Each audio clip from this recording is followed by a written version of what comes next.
অস্ট্রেলিয়ার university of সিডনির একদল গবেষক সামুদ্রিক উৎস থেকে নতুন এক ছত্রাক শনাক্ত করেছেন যা পলিপ্রোপিলিন প্লাস্টিক ভাঙতে সক্ষম। পরীক্ষাগারের গবেষণায় এখনো পুরোপুরি প্রমাণ না মিললেও প্রাথমিক ফলাফলে দেখা যায় এটির কর্মক্ষমতা আগের যে কোনো ছত্রাকের চেয়ে অনেক বেশি। এর আগে 2023 সালে একই গবেষণা দল স্থলভিত্তিক ছত্রাক দিয়ে পলিপ্রোপিলিন ভাঙার রেকর্ড গড়েছিল। সেবার 30 দিনে 21% ও 90 দিনে 27% প্লাস্টিক ভাঙতে সক্ষম হন তারা। এবার সেই সীমা ছাড়িয়ে যাওয়ার সম্ভাবনা তৈরি করেছে নতুন এই সামুদ্রিক ছত্রাক। প্লাস্টিকের গঠন দুর্ভেদ্য হলেও ছত্রাক উৎপাদিত প্রাকৃতিক এনজাইম তা ভাঙতে সক্ষম বলেই মনে করছেন বিজ্ঞানীরা।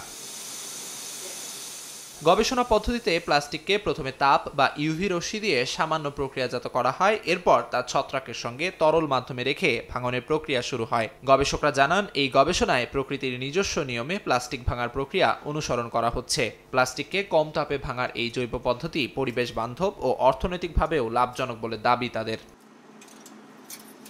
প্রক্রিয়াজাত খাদ্য মোড়ক, বোতলের ঢাকনা, গাড়ির যন্ত্রাংশ সহ দৈনন্দিন জীবনের নানা জিনিসেই ব্যবহৃত হয় পলিপ্রোপিলিন। অথচ 2021-22 সালে এর মাত্র 8% পুনর্ব্যবহার হয়েছে, এমনটাই জানিয়েছে অস্ট্রেলিয়ান প্যাকেজিং কনসোর্টিয়াম। তাই সামুদ্রিক ছত্রাকের সাহায্যে পলিপ্রোপিলিন বিয়োজনের এই প্রযুক্তিকে বাণিজ্যিকভাবে বাস্তবায়নে কাজ করছে গবেষক দল।